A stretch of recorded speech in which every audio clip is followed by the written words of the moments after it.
Yo guys, ladies and gentlemen, welcome back to another Booty Boy Wrestling Fan Interview.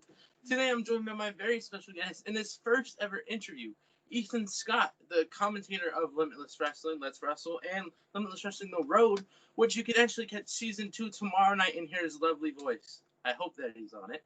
How are you doing today? I'm doing fantastic. Thank you for having me. Like you said, this is my first interview. Like it's an honor. I'm very appreciative. Thank you so much for having me. How are you doing during this pandemic? Safe, healthy, all that? Uh, as healthy as I can. I work with the public, so I always have a mask on me. Like I treat it like my phone and my wallet, and I never leave my house with without either one of those.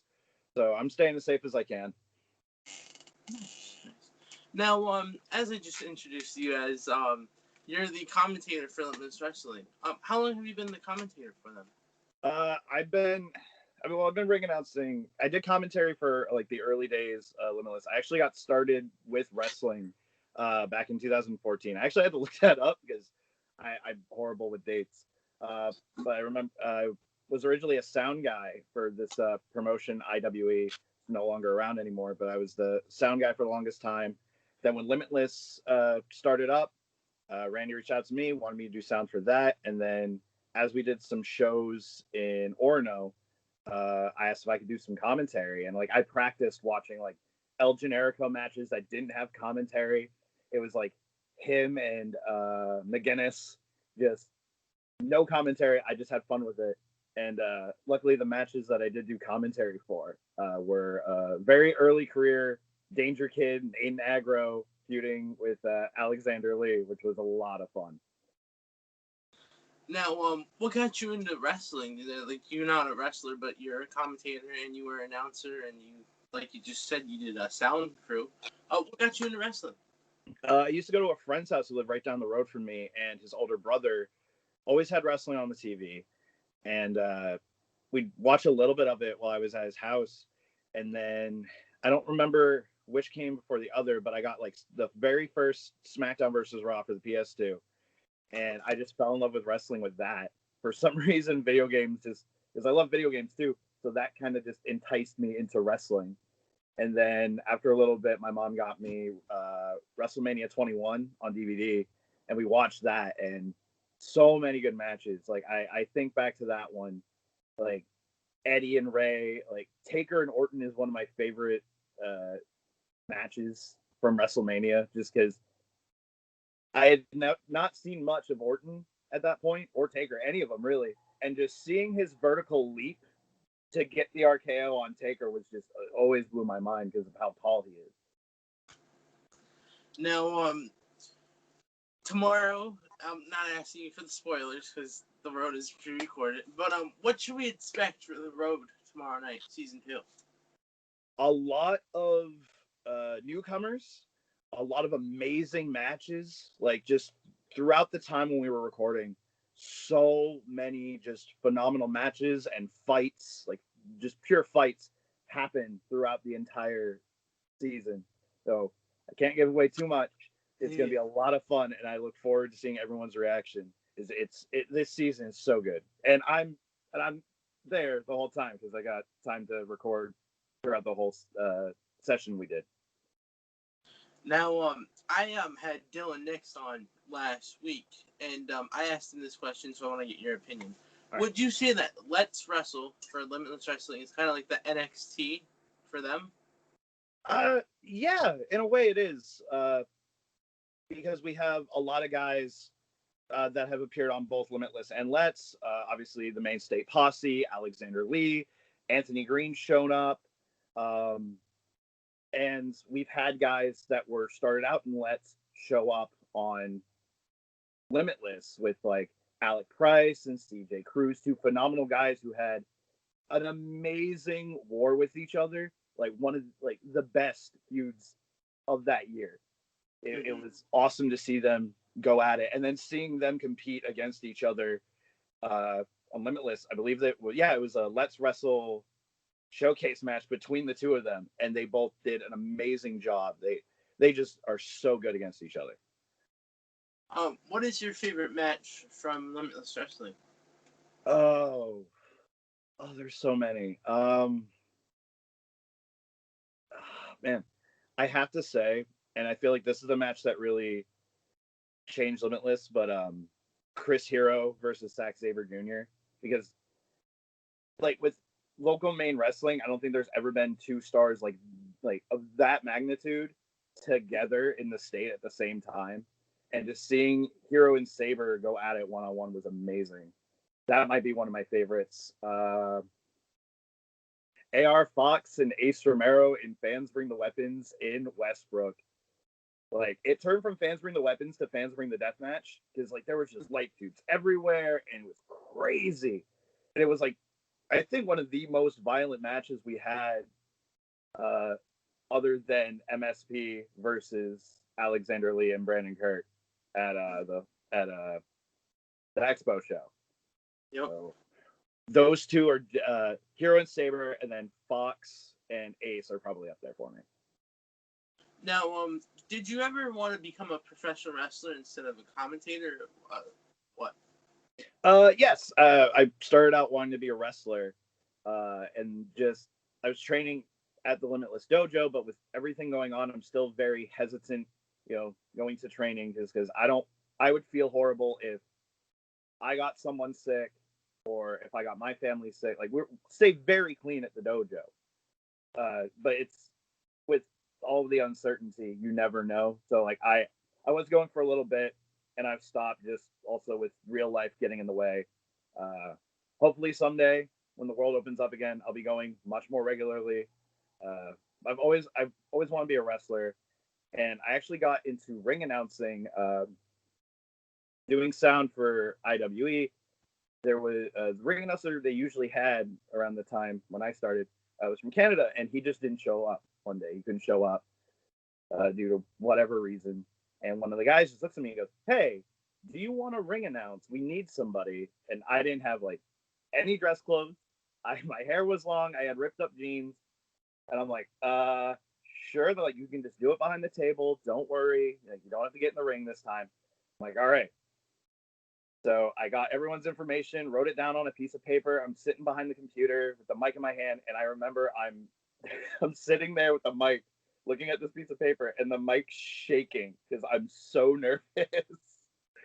And it went well for that weekend because I ended up doing both days. And then the next set of shows, I brought dress shirt, dress pants. I looked the part. I got in the ring, got note cards, and yeah, that's pretty much when it all started for ring announcing, at least for me. Now, I also had Rich Palladino on, and I asked him this question because quarantine is still going on. Like, no quarantines have ended ever, at least not yet. Yeah. And I asked him, when he's walking around his house, does he ever, like, when he's doing something, like he has kids, and I said, when you wake your kids up in the morning, do you announce it to them? Like, it's time to wake up. So, do you ever find yourself in your regular day life announcing stuff or commentating on it? Like, oh my God, the orange juice is about to fall from the fridge, something like that. Well, I'll get really hyped up talking about wrestling to friends and family, and I'll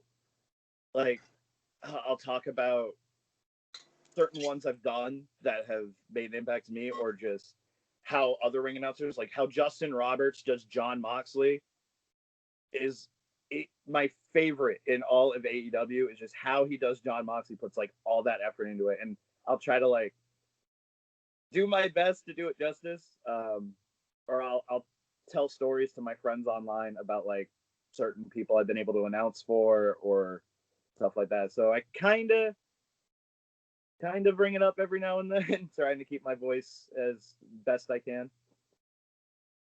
Now, 2 weeks ago, actually, one of main roster,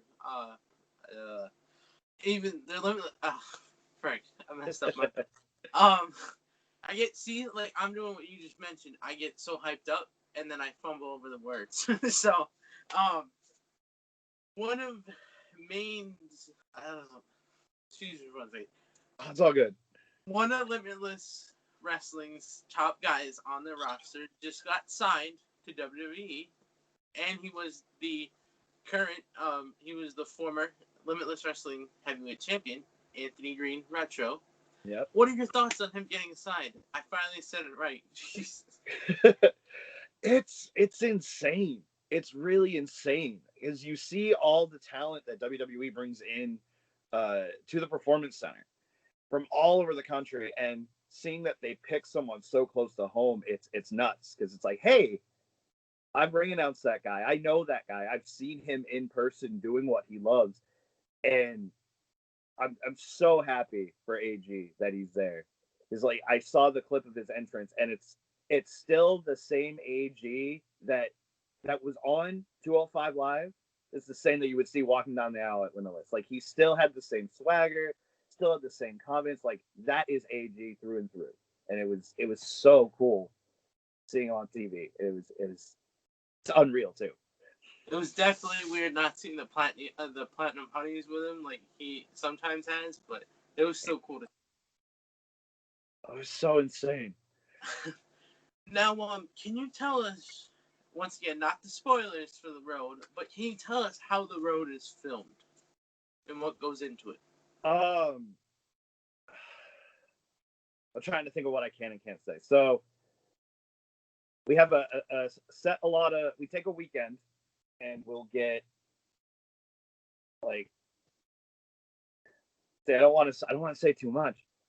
We get a weekend where we just dedicate recording matches to set up for the road, and there's so many match combinations that like when you see like you'll have see two different matches, and then you'll get like people starting like, oh, I want to see this person, and then this person. So it's a really neat natural process because like you'll see one match happen, and then you want to see another one of this guy go up against a certain person. I really don't know what I can say and what I can't because I don't want to spoil too much. I'm really sorry I can't answer that one too well. It's fine. I completely understand. You don't want to get fired and give away. So it's okay. Now, what are your thoughts on your commentator buddy, Johnny Torres? I'm so glad Torres was there to fill in when I couldn't be there. It's like Torres has an amazing voice too, an amazing range, and he's just as passionate about it as I am. And we each have our own different styles when it comes to announcing. And like I knew that like the show was in good hands with Torres being there because he just gets like you just see the smile on his face and just like the aura off of him. He's just so pumped and just excited to get these matches announced. And I was very pleased that Torres was there. Now, is there any dream match that you would like to announce or commentate on? There's I don't think necessarily a match, but there's like a couple people I've always wanted to announce. Two of my favorites. I've always wanted to ring announce Rhino because I've always just loved his intensity, loved just how vicious he was in the ring, and Tommy Dreamer as well. Because when I was 13 years old, I was at a house show in Bangor, and it was Tommy Dreamer versus John Morrison for the ECW title.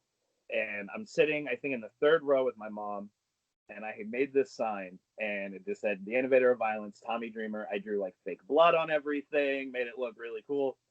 And I'm cheering the loudest for him. Since I'm at ringside, he sees it. And at the end of the match, he comes up to me. He's like, "Hey, you, come here." And I was terrified because he looked angry. He's like, "You, come here." And I walk up. He's like, "Where's your sign?" And my mom hands it to me. And he says, I go, "Show the crowd." And I show everybody. And you know the ECW original shirt he wore during that time? Yeah. Yeah. He wore that during the match. He took it off and handed it to me and thanked me for like supporting him. And honestly, because of Tommy, it made me want to get involved in wrestling more. So being able to announce him would be just amazing. So maybe like him versus Rhino, I guess, would be a dream match because God, they would just kill it. They would just kill it. Now, what about commentating on? Oh man, I'd want to say an Alexander Lee death match I would want to commentate on, because I've known Alexander Lee for so long, and he's just gotten more violent and vicious as time's gone on. I'd love to be there and commentate just all the gruesome stuff he's gonna do. I think that'd be a lot of fun. Now, most wrestlers during this pandemic have built home gyms, have some kind of working equipment. What have you done to try to stay in shape for wrestling? It started off early on. I haven't really done much, and I feel horrible about it. I bought an elliptical, which I've used a bit, which is great because I can just like throw something on my TV, ride that for like a half hour or so. I have a couple 20-pound dumbbells. I have like a yoga mat that I use for sit-ups and push-ups. But when it's been really nice, I've been able to go for like a 4-mile walk, do that. But I've kind of slacked, especially since it's getting colder and I'm working more and more. It's kind of harder because I don't get out till the sun goes down, and I don't really feel like walking around at night. But that's a little bit of the stuff I've been doing. Now, what have you been doing to stay busy during the pandemic with wrestling?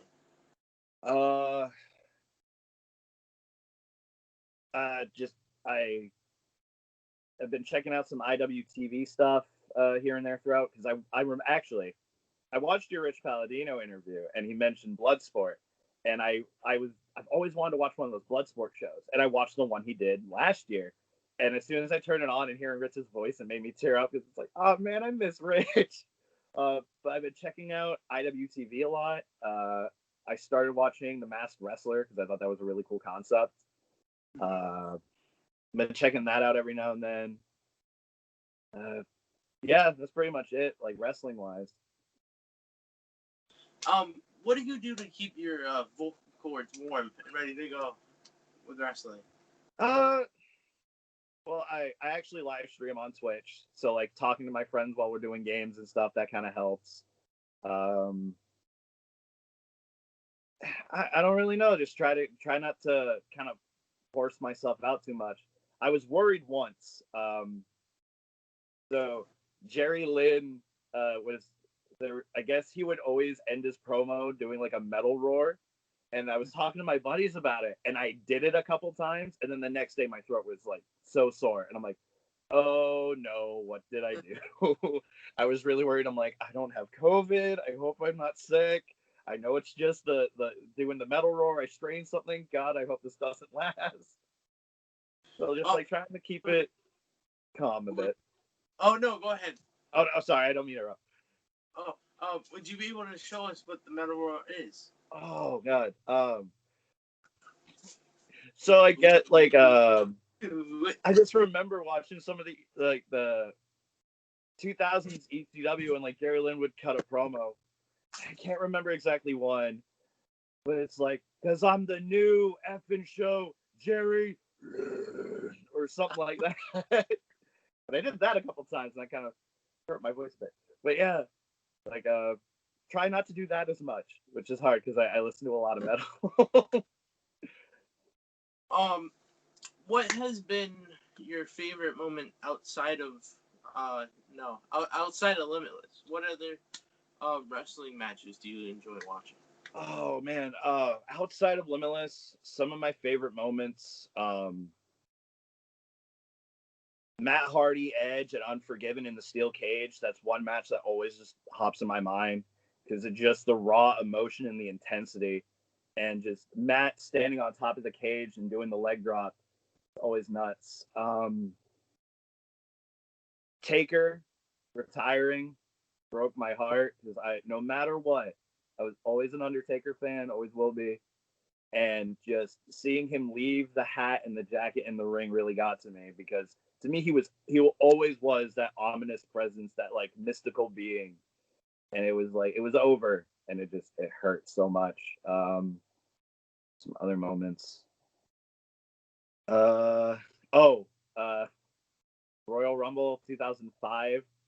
That whole match I absolutely love that match. That was my first Rumble. But when Batista and John Cena both get eliminated at the exact same time, and if you look, their feet hit the floor at the exact same time. Like, it was perfect, but it went wrong. It wasn't supposed to happen, but it was perfect timing. Yeah, those are some moments that always stick out in my head. See, I kind of I was watching something when that happened, like a few weeks ago. Like, it was just like a little clip from it. And I'm like, it looks like they both touched at the same time, but I'm also a John Cena fan.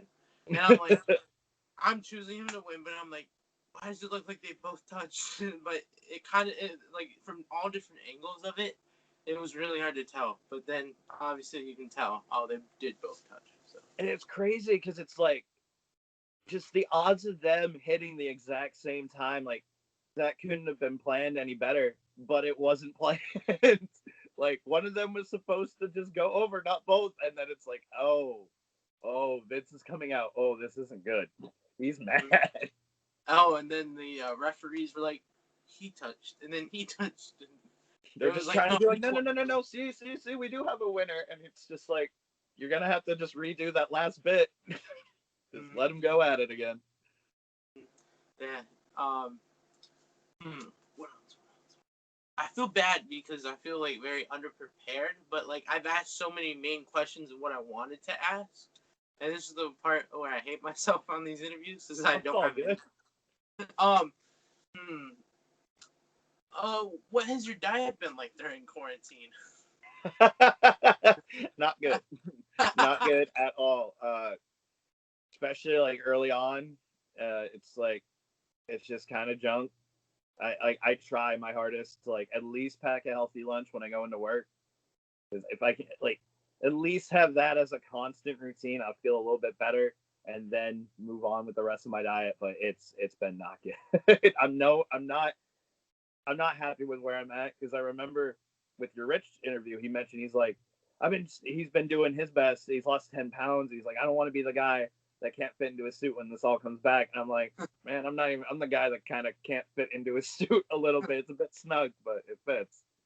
Get on the elliptical, man. Oh yeah, I need to just plop that center of my room, throw on The Simpsons, and just zone out for like an hour. Simpsons.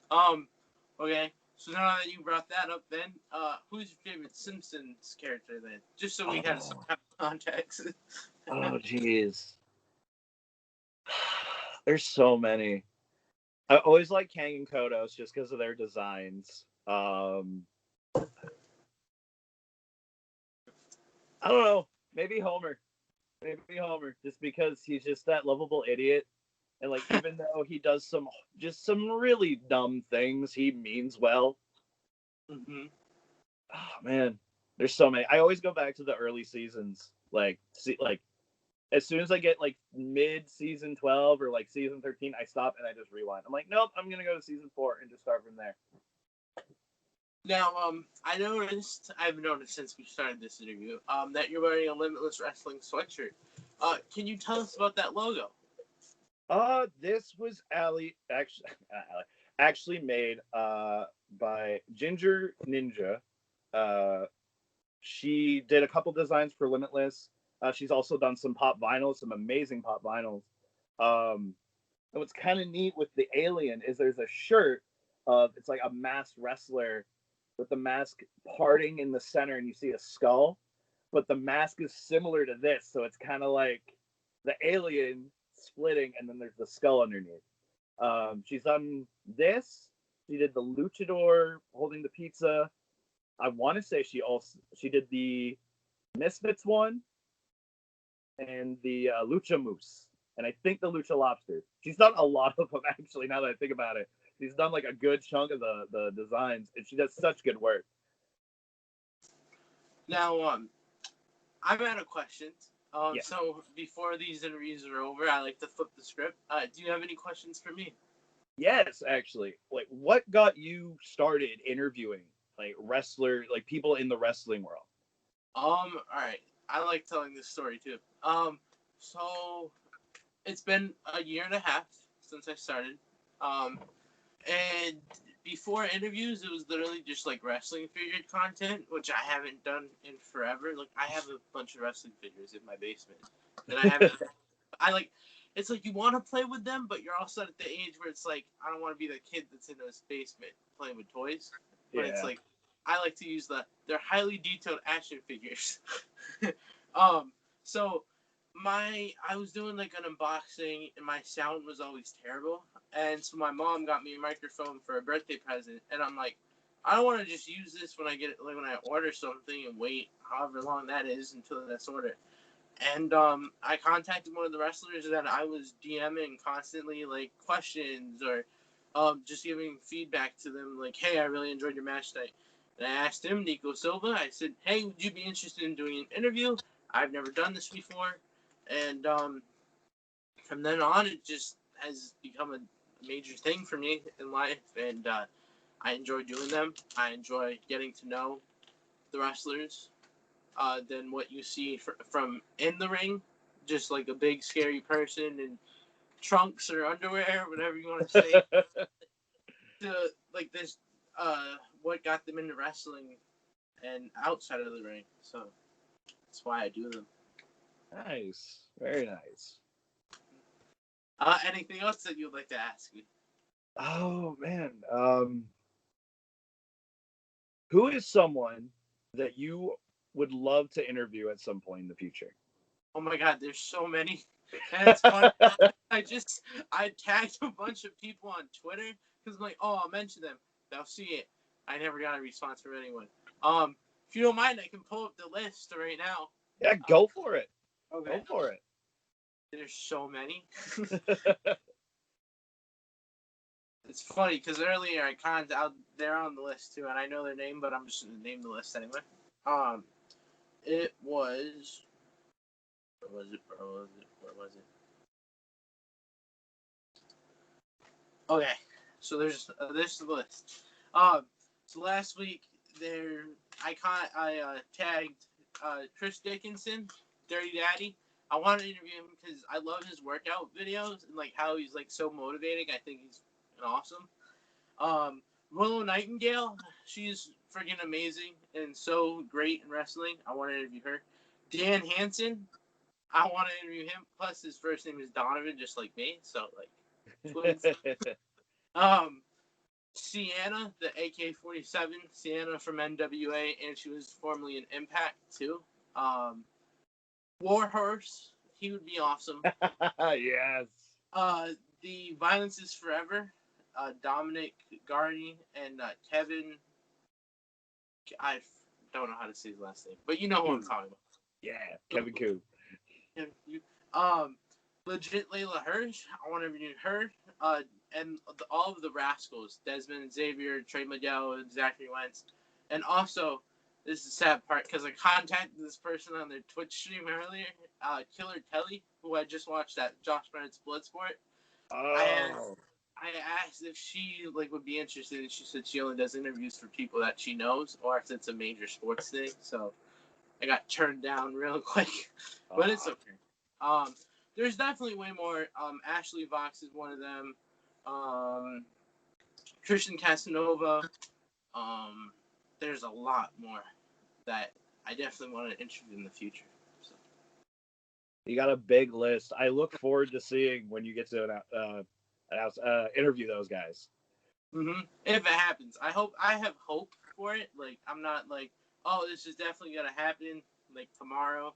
I got really excited because I just saw my phone light up and it was from Twitter and it actually said from Chris Dickinson. It was just he tweeted something and I was like, oh, he responded. It's like the timing. So is there anything that you'd like to promote on this interview? Well, since it's happening tomorrow, the debut of season 2 of The Road on IWTV. If you use promo code Limitless, I believe you get a 5-day free trial to check it out. Highly recommend checking out season 2 as well as all of season 1. Some amazing matches, some matches I never thought I'd ever see, like Jacob Drifter and Ace Romero. That blew my mind. Check out everybody that's been a part of The Road, all the wrestlers on there. They put in such a lot of hard work and dedication, not only on the road but like everywhere they go. Definitely give all those people a follow.